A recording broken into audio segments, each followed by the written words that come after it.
we wanted to get into something a little more serious because we do get questions like these periodically, and sometimes I'm honestly confused on how to answer them because we have never felt like experts, right? When it comes to anything regarding mental health, we just kind of experience it. To be honest, like, being on the verge of separation is not a new thing to us. As you all know, a while back, we were on the verge of divorce. And even to be more honest, recently, I mean, within this year, was it this year? It was last year, the same time though. Yeah, last year around this same time, we actually had a moment of separation ourselves. Like, we were separated for two months. Yeah. We went through the fear of what is this going to do to the family and the girls. The girls went through times of living in a separate place, spending time with mommy for a little bit, then with me. Like, yeah, we experienced what it would be like not to be together. When hopelessness comes in, I mean, it can make us all feel hopeless, you know, because I didn't know what else to do to help. And there were times that in the middle of that hopelessness, Leah didn't want to try anymore. And then even I felt like I didn't want to try. And that's kind of what led to that point of separation, because we both truly felt like, what else are we going to do? We were tired. I was Yeah, tired. yeah. I mean, I felt like I wasn't that good of a trier in general anyway, because I was not an advocate for myself.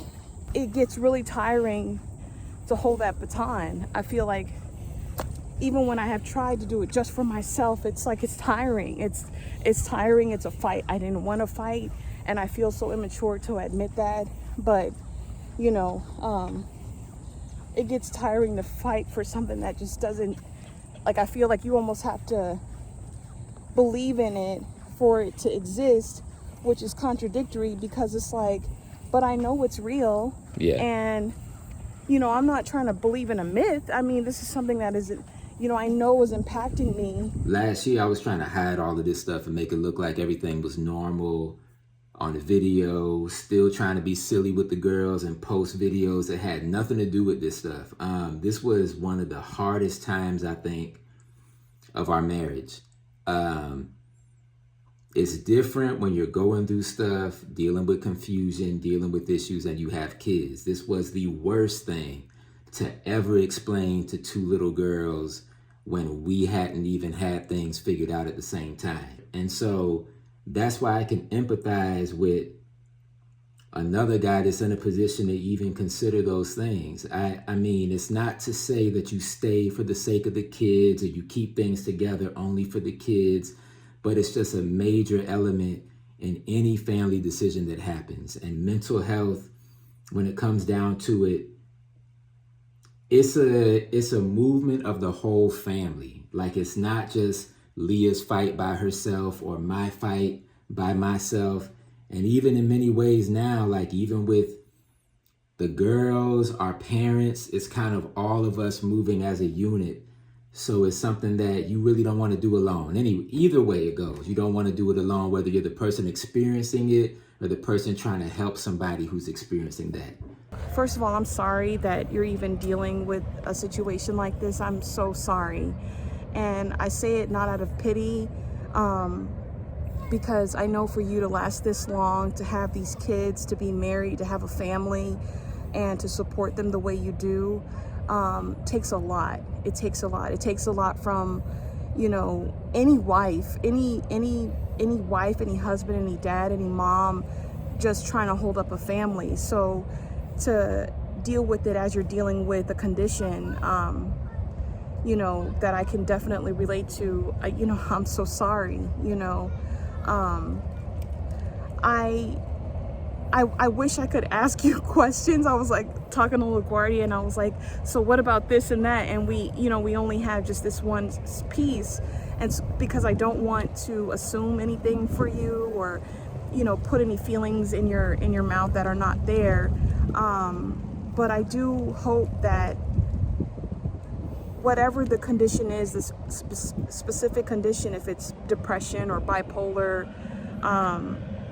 that you are around doctors, or at least a therapist, or a psychiatrist that can hear you. I think what's really difficult is this feeling of like, I don't know if you can relate, but sometimes like not being seen, and it feels really selfish. This is my experience. It feels so selfish because it's like, well, I don't want to be seen, I don't want any attention because I don't really like what comes with it.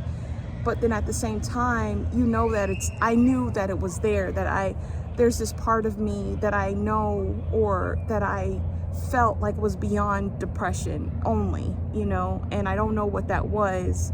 I take it as like that's maybe the real me. But, to be honest, I haven't taken a whole long time to get to know that person, because I think I'm still so stuck on judging and criticizing to keep her in line.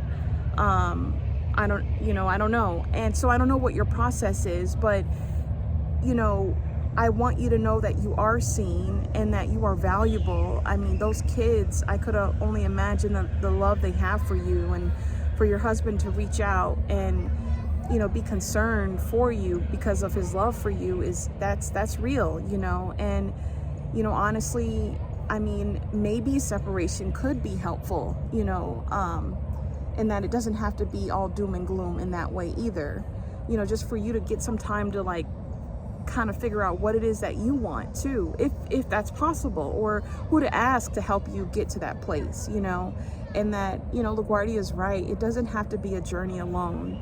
I do get that people do it alone, and sometimes it's for their own benefit and for the benefit of those around them.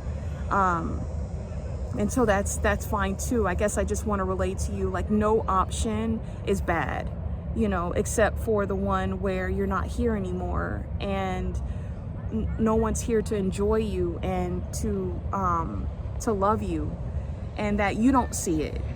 I think that's what's really hard, is that, we'll leave this life and like I never got the lesson to, appreciate who I am, what I have, and I hope the same thing for you, that I hope that in this valley that you're able to climb out of it, to kind of have some sort of obtain some sort of peace for yourself, even if the kids are on the highest pillar for you to see that, then so be it, but I just want to convey to you that you are wonderful, you are beautiful, you are purposeful. You are more than just a mommy, more than just a wife. There's just really beautiful, wonderful things in you. And I honestly hope to know your name at some point so I can see you and track that,